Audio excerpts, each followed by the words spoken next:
현재 몇 가지 오해들로 인해 우리나라와 베트남, 양국 사이가 서먹서먹해지고 있습니다. 요 며칠 사이 베트남으로 입국하려던 우리 국민들이 베트남 정부가 조치한 몇 가지 이해할 수 없는 대응에 불만을 표시하자 현지 베트남 젊은이들이 주축이 되어 우리나라와 우리 국민에 대한 과하다 싶을 정도의 감정을 표출하고 있는 상황입니다. 현재 베트남 젊은층의 SNS상에선 한국은 거짓말을 멈추고 베트남에게 사과하라는 운동이 퍼지고 있습니다. 또 몇몇은 우리 태극기를 이상한 그림으로 합성하거나 우리 국민들을 향해 당장 한국으로 돌아가라고 외치고 있습니다. 불과 얼마 전까지 한국에 대한 좋은 감정을 표현하던 베트남이 갑자기 이런 행동을 하는 이유는 무엇인지 알아보았더니 하나도 빠짐없이 모든 사항이 베트남 측의 미숙한 대처에서 시작된 것임을 확인했습니다. 먼저 사건의 발단이 된 입국 관련해서는 한국에서 베트남 측의 입국이 가능한지 여부를 확인하고 비행기에 탔지만 막상 도착해서 보니 어떤 상황 안내나 사전 통보 없이 한국인들을 따로 격리 조치했으며 따로 격리 조치한 병원은 현지에서도 가장 열악한 병원으로 수도에선 녹물이 나오고 화장실 물도 안 내려갔다고 합니다.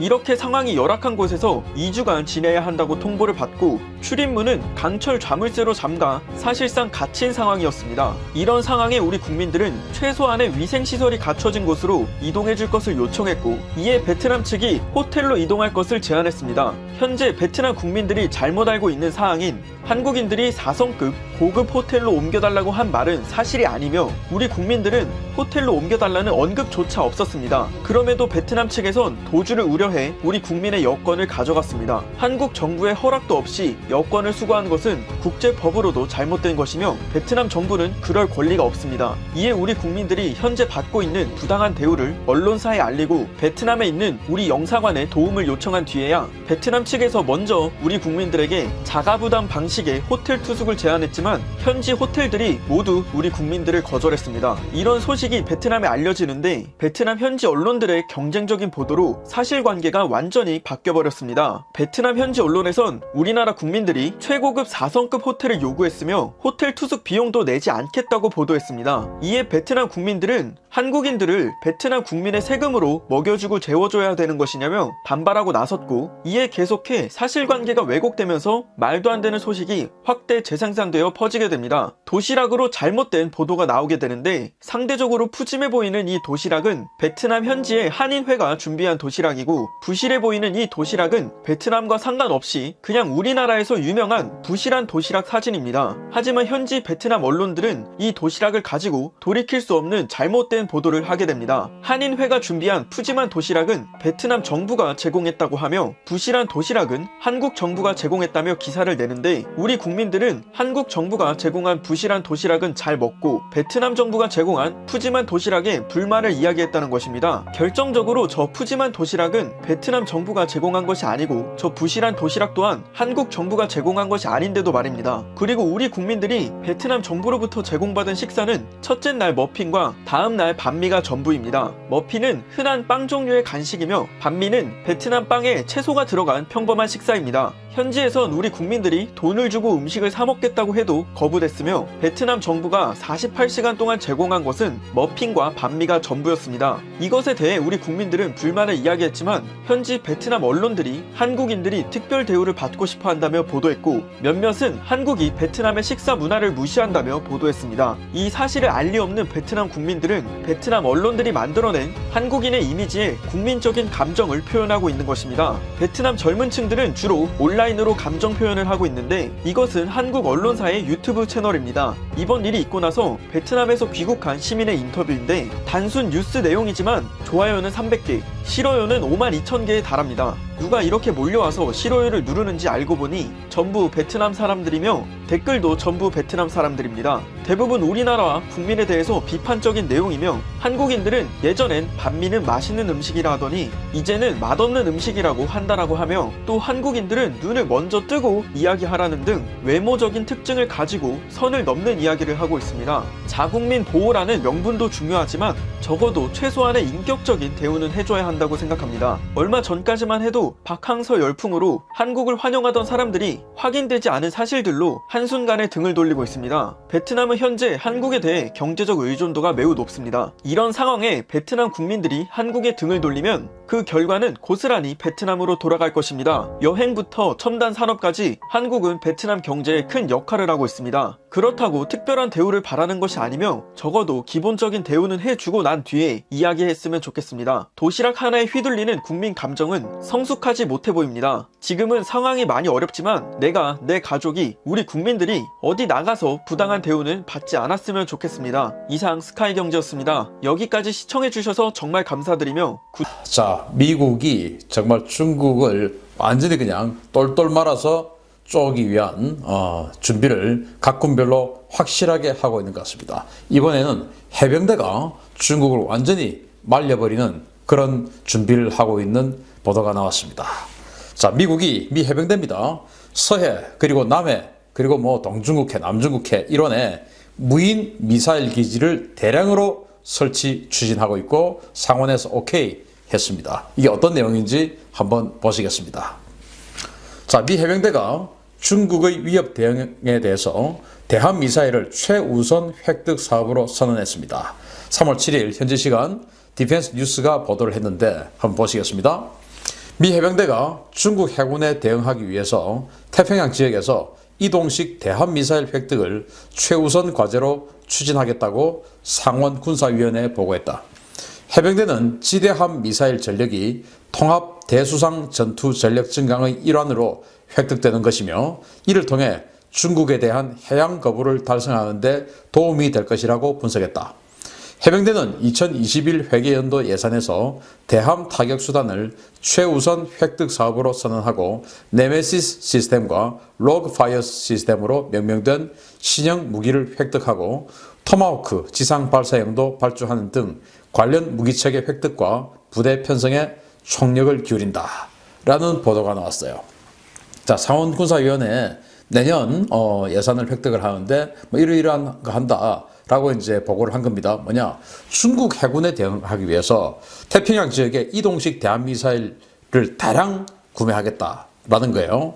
그 이동식 대한미사일, 그 지대함 미사일 체계는 중국에 대한 해양 거부를 달성한다. 이 해양 거부가 뭐냐 하면은 이제 이 지역으로 접근하지 못하게끔 만들어버리는 것을 해양 거부라고 하거든요. 그래서 아예 중국이 이 미 해병대가 있는 지역 근처로는 아예 접근할 수 없게끔 만드는 이런 것을 이제 달성하겠다라고 이야기를 했고, 이제 그렇게 하기 위해서 2021 회계연도 예산, 그러니까 올 10월부터 집행되는 예산에 이 예산을 다오. 그렇게 해서 지금 진행하고 있는 토마호크 이거 지금 발주해가지고 하고 있는데 이거와 더불어서 이렇게 새로운 대함 타격 미사일 이동식으로 그것도 무인 체계로 하니까 빨리 예산 주세요 라고 했더니 상원에서 잘하고 있어 오케이 라고 된 겁니다. 자, 그리고 이 네메시스 그리고 로그 파이어스 이런 게 뭔지 한번 알아보도록 하겠습니다. 미 해병대의 새로운 무기 네메시스 어디서 뭐 많이 들어보셨죠? 바로 신화에 나오는 건데 복수의 여신인데 뭐 집투심이 강했나 봅니다. 복수의 여신이기도 하면서 행운과 불행을 선별해서 나누어주는, 너는 불행, 너는 행운, 이렇게 나누어주는 여신이었다고 합니다. 검색해보니. 그래서 아마도 이렇게 되면은 결국 미국과 미국의 동맹국에게는 행운, 그리고 그 적이 되는 중국에게는 불행을 나눠주는 신이 되겠죠. 자, 이게 이제 해군, 해병 원정 함정 차단 시스템의 약자인데요. 항공기로 신속하게 전개시킬 수 있는 전술 차량에 대함 미사일을 결합해서 원격으로 제어하는 이동식 대함 미사일 발사 플랫폼입니다. LRA-SM, 신형 하푼, NSM 미사일이 후보로 경합 중입니다. 자, 제가 여러 번 말씀드렸듯이 미 해병대는 C-130 수송기에다가 하이마스, 그 다련장 로켓 시스템이죠. 그걸 싣고 가서 그 다련장 로켓 대신 PSRM, 그 새로운 지대지 미사일을 탑재를 해서 그걸 가지고 지대지 타격도 하고 지대함 타격을 하겠다. 그런데 이제 그걸 하려면은 500m 이상의 C-130이 착륙할 수 있는 활주로가 있어야 되죠. 그러니까 이제 제법 큰 섬이라야 되죠. 그런데 이번에는 아예 헬기로 달고 가가지고 매달고 슬링한다고 하죠. 헬기로 매달고 가서 내려가지고 그냥 쏘는 이런 걸 만들겠다. 항공기로 신속하게 전개. 이게 이제 뭐냐? 헬기입니다. 그래서 신형 전술 차량에다가 이걸 매달고 가서 지대함 미사일을 쏘겠다. 어디든지. 이게 함정이라도 되고 바지선이라도 되고 무슨 뭐 서해안 뭐 이런 데 있는 낙도 조그만 무인도라도 돼요. 그냥 요만한 공터가 있는 헬기가 착함 또는 착륙할 수 있는 요만한 공터만 있으면 거기다가 이제 내려가지고 쏴버리겠다. 그런데 이 모든 것들을 헬기를 제외하고는 무인으로 만들겠다. 그래서 쏘고 나서 반격을 받아서 뭐 파괴가 되어도 관계없어요. 무인이니까. 그래서 여기에 들어간 미사일로는 지금 미국이 만들고 있는 AI 스텔스 미사일이죠. LRASM, 그리고 신형 하푼, 그리고 스웨덴의 콩스버그로부터 도입해가지고 쓰고 있는 스텔스 미사일 NSM, 이런 것들이 경합 후보인데, 이 NSM은 사정거리가 좀 짧지만 이 LRASM은 최소 200km 이상이죠. 그리고 이제 앞으로는 400km까지 확장이 될 겁니다.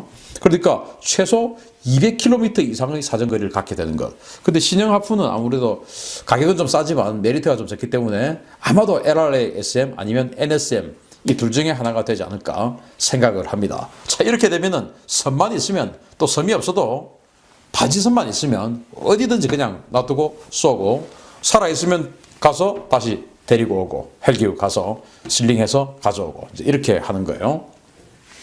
자, 그렇게 하기 위해서 이 네메시스 시스템의 주먹이 뭐가 되냐? 바로 이 로그파이어였습니다. 바로 이겁니다.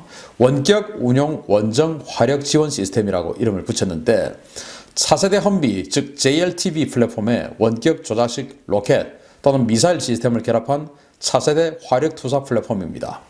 헬기 수송이 가능한 플랫폼에 227mm 로켓 또는 대함 미사일을 통합할 예정입니다. 자, 227mm 로켓, 그러니까 MLRS에 들어가는 그런 로켓탄이 되겠죠? 그런 로켓을 싣거나 아니면은 대함 미사일을 싣는 거예요. 바로 이 로그파이어스에. 자, 이 트럭이 뭐냐? 이게 바로 험비의 4세대 험비입니다. 그런데 무인으로 움직일 거기 때문에 운전석이 없어요. 사람이 운전을 해야 되면, 트럭이니까 사람이 운전을 해야 되는데, 그러려면 운전석이 있어야 되지 않습니까? 그런데 여기는 운전석이 없습니다. 보시다시피 운전석이 없어요. 본넷, 그리고 그 다음에 아무것도 없어요. 뭐냐? 사람이 없으니까 무인으로 움직이겠다. 그러면서 뒤에 지금 그 하이마스 또는 MLRS에 들어가는 227mm 로켓을 지금 6발을 탑재를 하고 이렇게 쏘게 되는데, 6발 또는 7발 정도가 들어가겠네요. 이렇게 쏘게 되는데, 이렇게 하든지 아니면 여기다가 대함 미사일을 꽂든지 이제 이렇게 하겠다라는 겁니다. 그런데 기존에 하이마스 있죠. MLRS 있죠. 그런데 MLRS는 C-130에 수송이 안 돼요. 그래서 C-130에 수송될 수 있는 하이마스를 만들었는데, 그 하이마스 가지고 하면 되는데, 아까 제가 말씀드렸듯이 C-130 수송기는 최소 500m 정도는 평지가 있어야 여기다가 이착륙을 할 수가 있는데, 그러면 뭐 꽤 큰 섬이 되겠죠. 그런데 그거 아니라도 그냥 요만한 공터에서 아무데나 그냥 쏴버리겠다. 그래서 이런 JLTV, 이런 작은 차체에다가 가장 작은 미 육군의 운용, 미 해병대가 운용하는 이 차량들 중에서 제일 작은 게 JLTV인데, 여기에다가 미사일, 로켓 이런 걸 실어서 쏴버리겠다. 그걸 무인으로. 그리고는 이제 헬기, 스텔리온 헬기, 슈퍼 스텔리온, 앞으로는 킹 스텔리온 헬기에다가 싣고 가가지고 낳고는 쏴버리겠다. 이겁니다.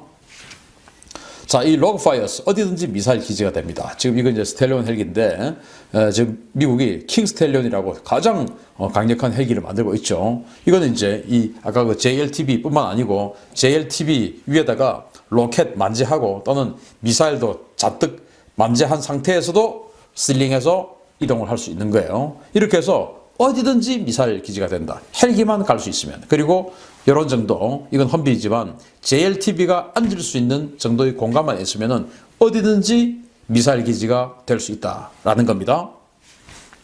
자, 그러면 이제 중국 주변에 뭐 예를 들어서 우리 서해안에 낙도, 뭐 신안 앞바다 뭐 이런데 낙도들 많이 있지 않습니까? 이런데 그냥 내려가지고 쏴버리면 되는 거예요. 그런데 그런 낙도도 없다.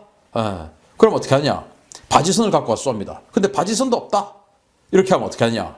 그냥 또 이런 바지선을 만들 수 있는 또 이 블록들이 있어요. 이런 블록들을 갖다가 싣고 가가지고 퉁퉁퉁 떨어뜨려 가지고 이제 사람이 내려가서 이제 조립을 하죠. 그리고는 이제 사람은 또 빠지고, 그리고는 이제 여기에 다시 이 JLTV 딱 놓고 로그파이어스 딱 장착해서 쏘고, 그럼 여기 사람이 아무것도 없는 그런 해상 기지이기 때문에 바지선이든 이런 무인 어떤 조립식 그런 그 부유물이든 이건 뭐 조립식 부유물 아니겠습니까? 이런 거든 어쨌든 사람이 없으니까 반격탄을 맞아서 파괴가 된다 하더라도 전혀 마음 아플 일이 없죠. 돈은 좀 아깝겠지만 이제 이렇게 되는 것이죠. 자, 그래서 이 원정 전진 기지는 뭐냐? 바지선과 컨테이너 등 최저 비용으로 만들 수 있는 예인식 부유 기지입니다. 작전 지역 인근에 대량 설치되어서 수직 이착륙기의 전방 무장 및 연료 재보급소 역할을 수행함과 동시에 화력 자산이 전개되어서 화력 투사 거점으로도 활용합니다. 자, 이렇게 해서 미국이 바지선 또는 컨테이너 박스 이런 걸 갖다 이제 헬기로 퉁퉁퉁 떨어뜨려 가지고 이걸 이제 몇 개를 이렇게 만들어요. 그러면 여기에 오스프리 같은 거 들어가 가지고 여기 이제 유리창고 같은 거 갖다 놓고 연료 보급하는 보급기지를 만들 수도 있고 탄약기지를 만들 수도 있고 말씀드린 것처럼 여기다가 화력투사 로그 파이어스 탁탁탁 장착해가지고 그냥 섬이 없는데도 불구하고 여기 중국 해군의 어떤 중요한 길목이야. 그럼 여기다가 딱 갖다 놓고 그냥 쏴버리는 겁니다. 그리고 다시 생존에 있으면 가서 가져오고 이제 이렇게 되는 것이죠. 어디든지 헬기만 갈 수 있으면 어디든지 이런 기지를 만들 수 있는 겁니다. 이제 미 해병대는. 자, 그리고 이제 이것만 있냐? 아닙니다. 지금 미 해병대가 이미 예산을 획득해가지고 도입을 하고 있는 게 바로 이 토마호크 블락4인데 이게 이제 네메시스를 보완할 장거리 타격 자산이에요. 일단 네메시스가 있으면 이걸 타격하러 오는 또는 중국의 장거리 무기도 있지 않겠습니까? 그걸 또 때리는 강력한 장거리 펀치가 또 해병대가 갖게 되는 것이죠. 바로 토마호크 블락4 MST라는 겁니다. 토마호크 미사일의 유도장치를 개량해서 장거리 해상 타격용으로 개조한 함대함, 지대함 겸용의 미사일입니다. 미 해군은 하이마스 등 중형 전술 차량과 토마호크 미사일을 통합해서 항공 수송 가능한 원격 토마호크 발사 플랫폼 획득을 추진 중인데 이 말이 뭐냐? 자, 하이마스 차량에는 로켓이 들어가고 PSRM 미사일이 들어가는데 여기에다가 이제 토마호크까지 집어넣겠다 이겁니다. 그래서 하이마스가 이제 토마호크까지 쏠 수 있는 그런 플랫폼이 돼요. 자, 그러면은 500m 이상의 활주로만 가진 섬이라고 하면은 이 토마호크를 쏠 수 있는 능력이 되는 겁니다. 자, 그러면은 남중국해에 필리핀이 가지고 있는 그런 작은 비행장이 있는 섬들도 있지요. 이런 것들. 그리고 지금은 중국이 만들어 놨지만 유사시에 그냥 미국 특수부대에 가서 그거 제압해버리고 뺏어버릴 수 있는 수많은 남중국해 중국이 부어서 만드는 콘크리트 기지들 그거 그냥 순식간에 뺏어버릴 수 있죠. 그렇게 해서 거기들도 마찬가지고 그리고 오키나와 그리고 뭐 이런 여러 가지 하여튼 비행장만 있으면 이 미 해병대가 토마호크를 대량으로 쏠 수 있는 지대함 기지로 그냥 삼아버리겠다. 그리고 이 토마호크를 지대함으로 원래는 토마호크 같은 경우에는 이제 고정 타겟 공격하고 이런 거 아니겠습니까? 그런데 이동표적인 함정을 공격할 수 있는 이런 무기로도 지금 개발한 게 바로 이 토마호크 블락4 MST예요. 이걸 이제 미 해병대가 지금 도입을 하고 있는 중입니다. 이건 이미 예산 받아서 이렇게 해서 대량으로 기지를 만들겠다. 자, 그러면은 이 모든 것들이 단기간에 됩니다. 2023년까지 완성이 되는 미 해병대의 밀집 미사일 체인입니다. 자, 예를 들어서 여기 이제 오키나와 그리고 여기 이와쿠니 이런 일본의 기지들이 있죠. 이런 데다가 이렇게 이 토마호크를 갖다 놓고 딱 하면은 1600km 사정거리니까 완전히 이 동중국해, 남중국해, 서해, 동해 전체가 다 토마호크의 사정거리가 되죠. 그리고 중국의 내륙 전체도 거의 대부분도 중요 지역이 전부 토마호크의 사정거리에 들어오죠. 그리고 아까 보여드렸던 로그 파이어스 그런 것들 아무데나 그냥 서해에 있는 서해 신안에 있는 낙도나 아니면 경렬 비열도나 이런 데다가 그냥 갖다 놓고 그냥 쏴버리면 됩니다. 헬기만 가면 됩니다. 그리고 이런 식으로 그런 또 인공 바지선 또 이런 게 아니라 하더라도 쭉 있는 이 오키나와 열도라든지 이런데 그냥 갖다 놓고 쏴버리면 되는 겁니다. 이래서 이 모든 것들이 이제 중국 해군이 이거 중국 해군 함대에 대한 거부권을 가지려고 만드는 무기체계들이기 때문에 이런 식으로 다단계 공격력을 가지게 되면 중국 해군이 과연 이 지역에서 마음 놓고 작전을 할 수가 있을지. 그러니까 여기만 하더라도 산둥반도 이 칭다오에 중국 북해함대 있지 않습니까? 그리고 북해함대 분함대가 여기 다롄에 있지 않습니까? 리순이죠. 그리고 중국 북해함대의 잠수함 기지가 이 진왕따오 이 내부에 있지 않습니까? 이런 것들 과연 나올 수 있을까요?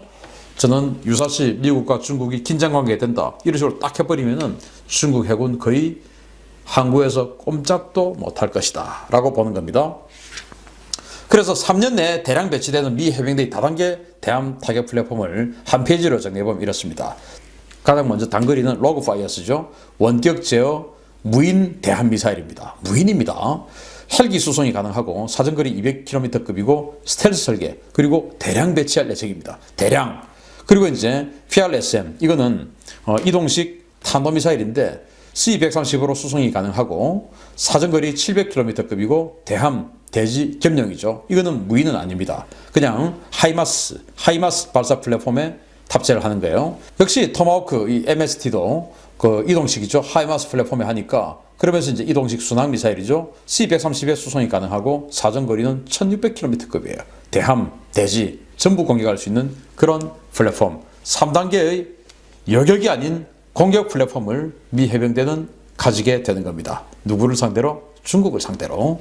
그래서 이런 것들 쫙 둘러보면 이런 식으로 되는 겁니다. 자, 이게 중국의 제1도련선, 제2도련선을 묘사한 지도인데요.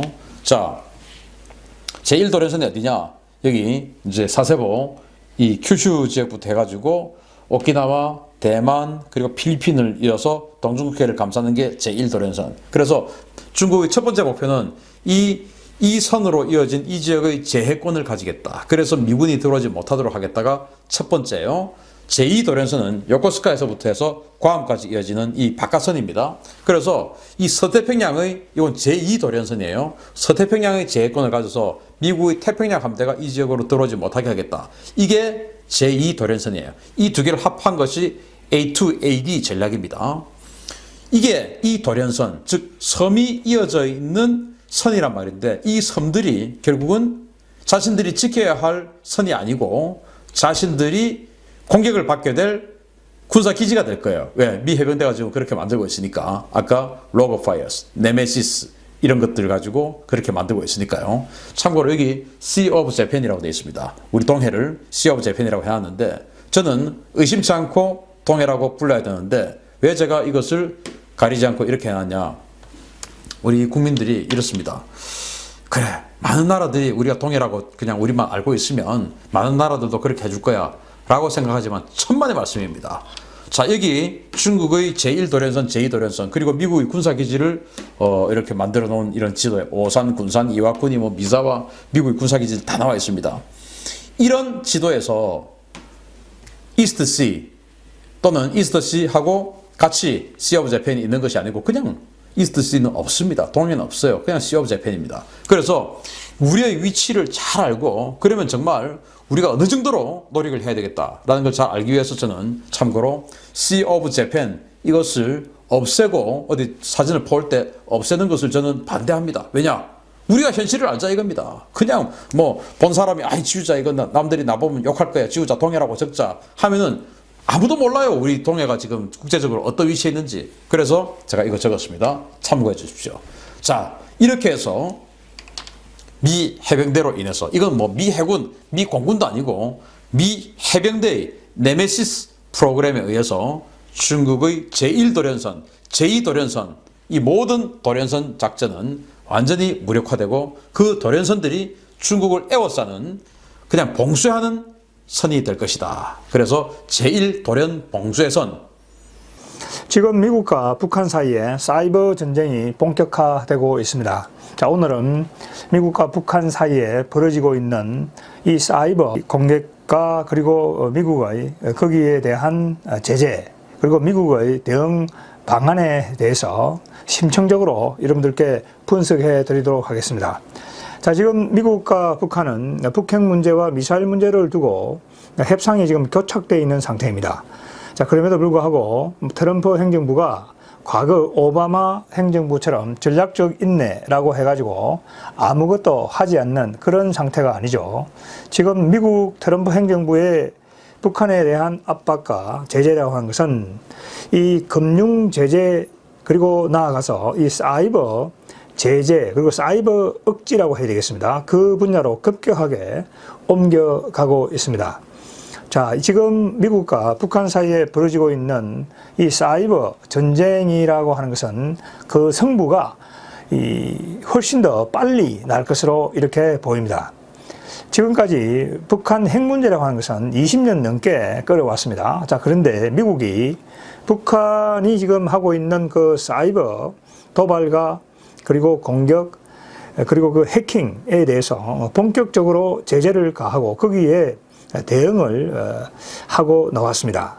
자, 이렇게 본다고 한다면 미국의 전략이라는 것이 참 매우 실용주의적이다라고 하는 것을 알 수가 있습니다. 핵 문제가 교착이 되어 있다고 한다면 트럼프 행정부는 그것을 그냥 그대로 두지 않고 그 다른 분야, 그러니까 북한이 계속해서 불법적으로 암호화폐라든지 이런 것들을 탈취해가지고 그것을 현금화 시키는 것을 지금 막고 나아가서는 이 북한이 하고 있는 이러한 사이버 도발과 공격을 전면적으로 차단하려고 하는 그런 지금 노력을 하고 있습니다. 얼마 전 미 정부가 중국인 2명이 북한 사이버 공격의 핵심 이 기관인 정찰총국과 함께 일한 혐의를 잡고 전격적으로 그 연방 검찰이 기소를 했습니다. 자, 그 기소와 관련된 그 공개된 자료들을 보게 되면은 북한이 지금까지 사이버 공격을 통해서 탈취해간 달러라든지 그리고 암호화폐라고 하는 것이 20억 달러에 해당이 된다고 하는 겁니다. 지금 경제 전문가들이 북한이 가지고 있는 외환 보유고를 많이 잡아서 한 66억 달러, 한 70억 달러 이렇게 보고 있습니다. 그러니까 거의 한 30%를 말이죠. 지금 이렇게 불법적으로 사이버 공격을 통해서 지금 돈을 탈취해 당한 얘기죠. 그래서 이번 미국의 연방검찰이 중국인 2사람을 기소한 것은 2018년부터 2억 5천만 달러의 암호화폐를 탈취를 해가지고 그 중에서 1억 달러를 이 2사람이 돈 세탁을 해주는데 커다란 역할을 했다고 하는 얘기죠. 그래서 이 돈이 굉장히 많기 때문에 이 돈을 갖다가 한꺼번에 세탁한다는 것은 미 재무부가 전 세계에 있는 금융기관에 지금 경고를 해두고 또 협조를 구하고 있기 때문에 1억 달러를 한꺼번에 세탁한다는 것은 굉장히 어렵죠. 그래서 이번 기소장을 보게 되면은 이 중국인 2사람이 113개의 아주 가상화폐 계좌를 갖다가 이렇게 나누어 가지고 거기에 돈을 넣었다 뺐다 이렇게 해 가지고 그 돈의 출처를 결국은 감추어 가지고 나중에 그걸 돈 세탁을 했다고 하는 것을 이번 미 연방 이 FBI와 그리고 연방 검찰이 그걸 확인해 가지고 기소를 했습니다. 자, 지금 이런 걸 본다고 하면은 미국이라고 하는 이 국가가 가지고 있는 이 사이버와 관련된 역량이 총동원되고 있다는 걸 우리가 알 수가 있습니다. 자, 세상일기에서 얼마 전에 미 재무부가 2020년 미국의 대북한 금융 제재 정책의 일환으로서 사이버 전략 2020이라는 걸 발표했다. 그 보고서를 여러분들께 상세하게 소개를 해드린 적이 있습니다. 자, 그래서 지금 미국이 하고 있는 걸 본다고 한다면은 이 사이버 전쟁 단계로 지금 북한과 들어왔기 때문에 제가 보기로는 이 승부가 더 빨리 날 것으로 이렇게 보입니다. 그러니까 뭐냐면은 김정은이가 지금 핵무기를 많이 개발해두고 있지만은 그것은 핵무기를 사용한다? 자, 그렇게 된다고 한다면 그날로 김정은 정권은 끝나는 것이죠. 그리고 미국이 지금 그러한 북한의 핵 사용 때문에 굉장히 여기에 지금 많은 억지력을 지금 갖추어 두고 있는 것이죠. 자, 그래서 지금 미국은 이미 저위력, 그러니까 5,000톤에 7,000톤 급의 그 핵탄두를 장착한 미사일 말이죠. 벌써 동해안 이 지역에 배치한 것을 우리가 봐야 되겠죠. 그리고 여기 이제 모든 지금 특수 정찰기가 와서 북한 지역을 환하게 들여다보고 있고 실시간으로 북한에 대해서 억지력을 갖추고 있습니다. 자, 그런데 지금 이 사이버 전쟁이라고 하는 것은, 북한의 사이버 도발이라고 하는 것은 이런 핵과 미사일 도발과는 완전히 다른 양상을 갖고 있다 하는 것이죠. 자, 예를 든다고 한다면은 김정은이가 지금 양성해두고 있는 그 해커들, 이 해커들은 오늘 만약에 해킹에 실패한다고 한다면 내일도 할 수 있고, 이번 주에 한다면 또 다음 주에 할 수 있고, 그리고 이 사이버 해킹이라고 하는 것은 북한과 같은 이런 불량 국가의 경우에는 그 돈을 갖다가 탈취할 수 있는 그러한 은행이라든지 그리고 암호화폐 거래소 이런 것들이 전 세계에 지금 널려 있다고 하는 얘기죠. 그러니까 여기에 지금 김정은이가 집중을 하고 있다는 걸 미국이 오랜 기간 지금 조사를 통해 가지고 이걸 파악을 했다, 이렇게 봐야 됩니다. 자, 그래서 얼마 전 세상에게 소개해 드렸던 것처럼 레코디드 퓨처라고 하는 미국의 이 사이버 보안 회사에서 모리우치라고 하는 그 유명한 미국 그 정보기관에서 근무했던, 지금 은퇴했습니다, 했던 그 연구자와 함께 북한 인터넷 사용 양을 이 평가하는 그 보고서를 내놨습니다. 2017년부터 2019년까지죠. 그러니까 미국이 벌써 이런 보고서를 이 개인 기업에서, 일부 기업의 민간 기업에서 내놨다고 하는 것은 그걸 전부 다 공유하고 있다는 걸 지금 이야기하는 것이죠. 자, 북한이 20억 달러를 탈취한다? 자, 그건 김정은이가 볼 경우에는 아마 밑에 김정은이가 그 돈을 탈취하고 그러면은 정절 청구 그러한 이 요원들에게 아주 크게 잘했다 이렇게 할 겁니다. 자, 그러나 지금 돌아가는 양상을 보게 되면은 북한이 그렇게 해서 돈을 벌어가지고 지금까지는 북한의 인터넷 기반 시설이라고 하는 것이 중국에서 들어온 그러한 시설을 깔았다 이렇게 돼 있죠. 얼마 전 화웨이 그 부회장이 지금 캐나다에 있죠.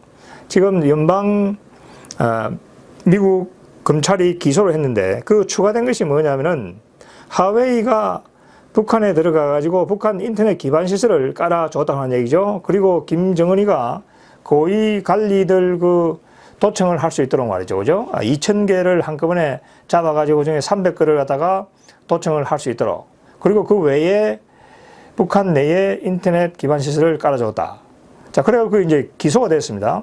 그 다음에 지금 북한이 돈이 생기니까 러시아 트랜스텔리콤이라고 하는 그 회사의 그 기반을 통해 가지고 인터넷 기반을 지금 깔고 자체 서버를 확대했다 하는 것이죠. 자, 이렇게 된다고 하면은 북한 내부로 미국이 지금 북한이 이러한 사이버 공격을 하거나 그리고 미사일 도발을 한다 이렇게 할 경우에 미국 정보기관이 북한 내에 있는 서버라든지 그러한 불법적인 활동하는 그 해커의 그러한 서버라든지 그 다음에 핵과 미사일 시설의 그런 컴퓨터라든지 거기에 접근할 수 있는 그런 가능성이 점점 더 높아지고 있다 이렇게 우리가 봐야 될 겁니다. 그러니까 지금 미국은 일단 북한 내에서 지금 벌어지고 있는 해킹, 불법적인 돈을 지금 탈취하는 그걸 철저하게 지금 막겠다. 그게 이제 사이버 지금 억지가 되겠죠. 자, 북한이 지금까지 해온 걸 보게 되면은 이건 완전히 불량 국가죠. 자, 미국이라든지 한국이라든지 일본이라든지 이런 지금 국가들은 어떻게 하느냐. 자기 자신이 스스로 혁신을 해가지고 거기에서 그걸 기술 발전을 통해서 새로운 걸 만들어가지고 수출을 하고 무역을 하고 또 생산을 하고 이렇게 해서 국가가 발전하는 것이죠. 그런데 북한은 그 일본의 한 학자가 게릴라 국가라고 이야기를 했습니다만은 이 북한이라는 국가는 스스로 혁신을 하는 게 아니고 미국이라든지 한국이라든지 전 세계 국가들이 인터넷을 발전해가지고 암호화폐를 만든다. 그 다음에 이 인터넷을 통해서 금융 거래를 한다.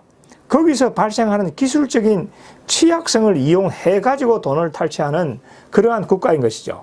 그래서 이제 이 국가를 우리가 불량 국가다 이렇게 부르는 겁니다. 깡패 국가인 거죠. 그러니까 정상적인 국가라고 볼 수가 없는 것입니다.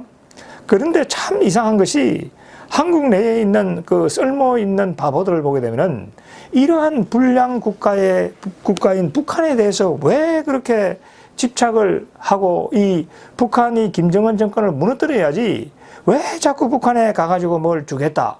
또 북한과 뭘 같이 해야 되겠다 이렇게 하는지 이해가 안 되는 것이죠. 그러니까 미국이라고 하는 그 국가가 볼 때 한국 내에 있는 이 문재인 정부가 북한과 무슨 개별 관광을 해야 되겠다, 거래를 해야 되겠다 이런 게 납득이 안 되죠. 그리고 한국에 있는 이 민간인들 그리고 그 북한에 지원을 하려고 하는 그러한 단체들도 이 사이버 문제와 관련해서는 자기 자신들이 과거에 했던 일들을 다시 한 번 더 생각을 해봐야 됩니다.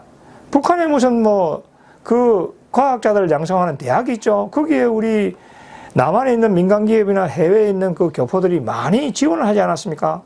그러면은 거기에서 지원을 받아가지고 공부를 한 북한의 학생들이 정상적으로 그냥 프로그램을 개발하고 제가 조금 전에 말씀드린 대로 기술 혁신을 하는데 그 실력을 쓰냐 이겁니다. 그렇지 않죠.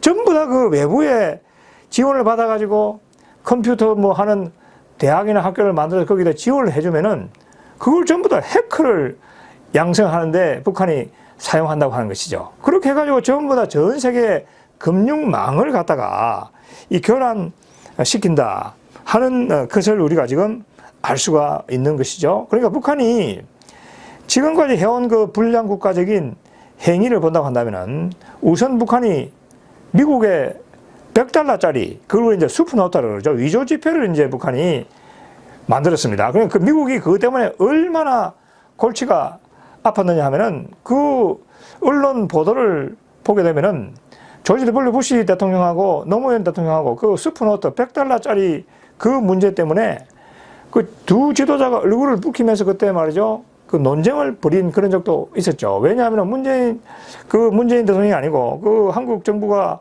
미국의 그러한 정책에 대해서 상당히 미온적인 자세를 보이던 것으로 그때 언론에 보도가 됐죠. 자, 그러다가 이제 지금은 북한이 위조 지폐 $100짜리를 만드는 것보다는 해커들을 동원해가지고 외국에 있는 돈을 갖다가 이렇게 달러를 탈취한다든지 암호화폐를 탈취한다든지 이게 이제 굉장히 더 부담이 덜하다는 게 이제 스스로 김정은 정권이 불량국가라서 그걸 이제 파악을 하게 된 것이죠. 그러니까 뉴욕에 있는 그 연방준비은행의 벵글라데시의 중앙은행이 가지고 있던 그 돈을 갖다가 탈취하려고 했던 것으로부터 해가지고 지금 암호화폐를 갖다가 20억 이 달러 그 포함을 해서 지금 탈취를 하고 있고 그 다음에 지금 레코디드 퓨처를 보게 되면은 그 사이버망을 지금 많이 늘려가지고 북한 해커들이 하는 게 뭐냐면은 매일 앉아가지고 뭐냐면은 암호화폐를 지금 채굴 하고 있다는 얘기죠. 그것도 탈취하고 암호화폐도 채굴하고 특히 최근에 북한 그 해커들이 가장 선호하는 암호화폐 이름이 바로 모네로라는 겁니다. 이 모네로는 최신형 그 암호화폐로서 그 어떤 돈의 소유주라든지 그러한 어떤 그러한 송금의 이런 기록들이 잘 파악이 되지 않는다 그래요. 그래서 북한이 가장 이걸 지금 많이 찾고 있다고 하는 걸 미국이 지금은 손바닥 들여다보시 지금 하고 있다 하는 것이죠. 자, 그래서 지금은 북한이 이 사이버 무기를 매일매일 지금 사용하고 있다. 자, 문제는 말이죠. 지금 북한이 돈을 지금 탈취하는 것에 대해서 미 재무부가 나서서 이제 완전히 막고 있죠. 자, 북한이 또 미국에 대해서 뭘 지금 노리느냐 하면은 2014년에 소니 그 영화사를 해킹을 했고 미국이 이제 그 해킹한 인물을 찾아내가지고 또 기관을 찾아내가지고 좀 제재를 했죠. 그런데 미국이 가장 이제 더 우려하는 것은 미국의 경우에는 그 인터넷 그 망을 사용하는 85%가 민간 기업이 사용하고 있다는 얘기죠. 정부가 사용하는 비율은 굉장히 낮다라고 하는 겁니다. 자, 그렇기 때문에 뭐 국방성이라든지 CIA가 하게 될 경우에는 자기들 자체적으로 굉장한 그 보안 조치를 취할 수가 있겠죠. 그러나 85%가 민간인들이 사용하는 그 인터넷 시스템이기 때문에 국가 정보기관이 갖고 있는 그런 수준의 고도의 그 보안을 요구하거나 또 강제할 수도 없는 것이죠. 그러니까 인터넷의 속성에 관한 것이 만약에 보안을 강화하면은 액세스가 안 되죠. 접근이 안 되기 때문에 그게 이제 인터넷망이 크게 확대가 될 수 없고 불편하게 되는 것이죠. 자, 그래서 이 북한이 분명히 미국이 볼 경우에는 그러한 미국의 인터넷망이 굉장히 취약하다는 걸 알고 있다고 하는 이야기죠. 자, 그래서 과연 북한이 2016년에 러시아가 미국의 대선에 인터넷을 통해서 개입했던 것처럼 미국의 어떤 그런 사회 기반 시설이라든지 은행의 금융망이라든지 그 일반 기업의 그러한 인터넷망이라든지 거기에 대해서 어느 정도까지 공격을 할 것인가. 이제 이게 미국이 지금 가장 우려하는 그런 부분 중에 하나다. 이렇게 보입니다. 그러니까 지금까지 미국은 굉장히 북한의 이러한 사이버 도발과 해킹에 대해서 비례적으로 대응을 해오고 있습니다. 그게 뭐냐면은 돈을 갖다가 탈취한다. 그럼 재무부가 그걸 전부 다 찾아가지고 거기에 연방 검찰에다 줘가지고 그걸 전부 다 지금 기소를 하고 그걸 이제 나중에 돈을 갖다 전부 다 다시 찾으려고 이렇게 노력을 하겠죠. 그런데 만약에 북한이 이러한 미국의 기반 시설에까지 나중에 공격을 해서 들어온다. 자, 그렇게 될 경우에는 엄청난 문제가 발생할 수 있을 것이다. 우리가 이렇게 이제 볼 수가 있을 것입니다. 자, 그래서 지금 미국과 북한 사이의 이 사이버 전쟁에는 이 미국이 그러한 북한의 도발에 대응하기 위해 가지고 결국은 두 가지 방법을 우리가 생각해 볼 수가 있겠습니다. 첫째는 뭐냐면은 북한의 그러한 사이버 공격과 도발에 대해서 억지력을 키우는 것이죠.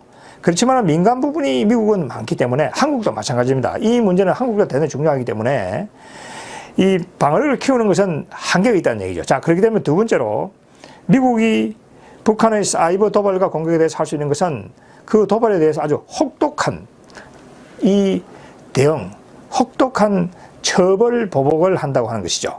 자, 첫째가 이제 제가 말씀드린 대로 그 사이버 대응이 되겠죠. 그래서 결국은 이 전부 다 찾아내가지고 거기에 대해서 처벌하는 것.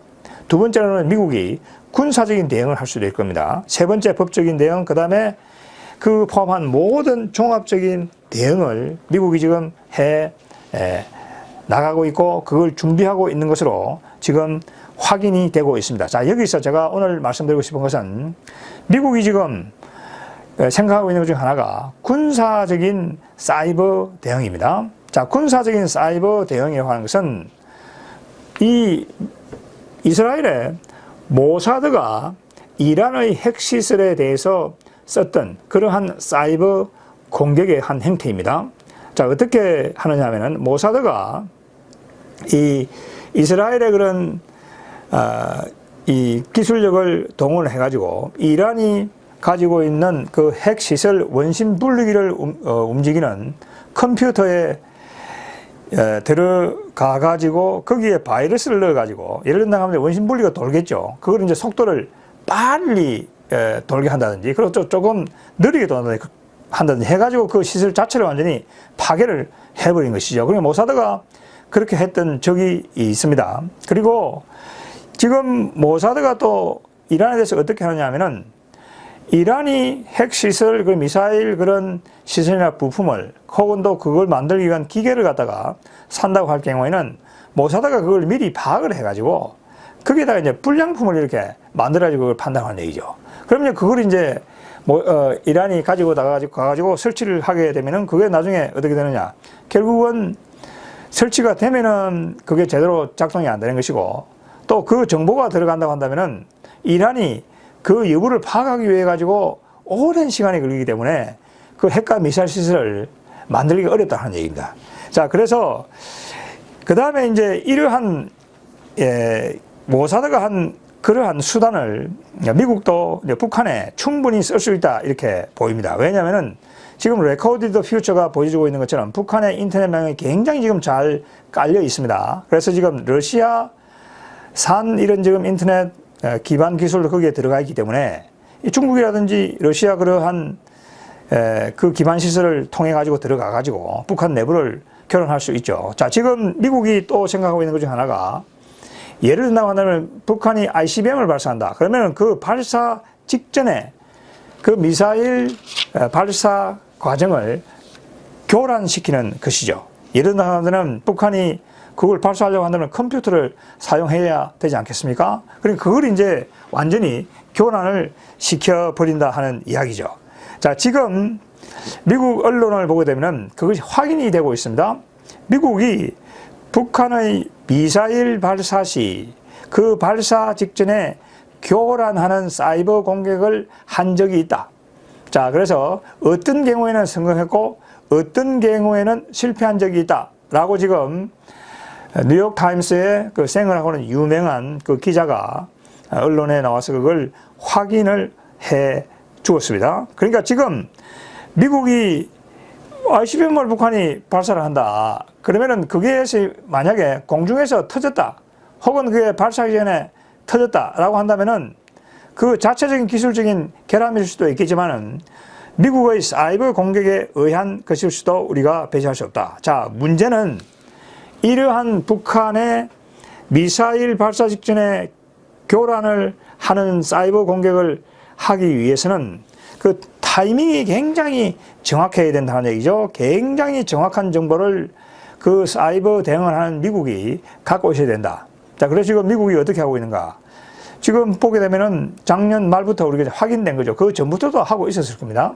여기 지금 매일 그 어떤 때는 특수정찰이 4대, 어떤 특수정찰이 5대 이렇게 떠가지고 북한을 손바닥 들여다보듯이 이렇게 하고 있는 것이죠. 그러니까 그러한 것들을 미국 정보기관들이 전부 다 파악을 해가지고 발사 직전 혹은 발사 며칠 전에 북한의 그러한 미사일 관련된 컴퓨터라든지 거기에 들어가가지고 지금 발사 교란 작전을 한다 하는 것이죠. 자, 그래서 지금 이러한 최근에 미 재무부가 본격적으로 정찰 총국을 위한 중국인들을 지금 기소를 하고 있고 지금까지 미국이 내놓고 있는 여러 가지 보고서를 본다고 한다면은 미국과 북한 사이에 사이버 지금 전쟁이 본격화되고 있다.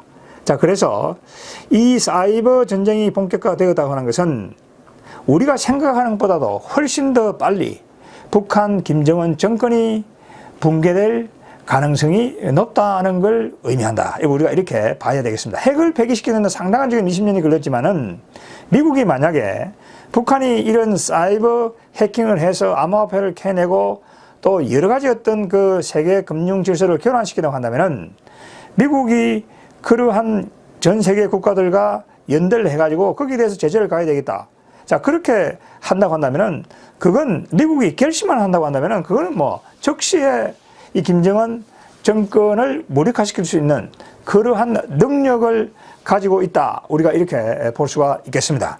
자, 그래서 우리가 앞으로 여기 지금 계속 특수정찰기가 떠서 북한 내부를 지금 들여다보면서 과연 미국이 지금까지 확인이 되었습니다. 그 북한이 쏜 미사일 발사 직전에 그걸 교란했다고 하는 것. 자, 앞으로도 미국이 북한의 도발에 대해서 그러한 미사일 발사 교란 작전을 계속해서 수행할 가능성도 배제할 수 없다.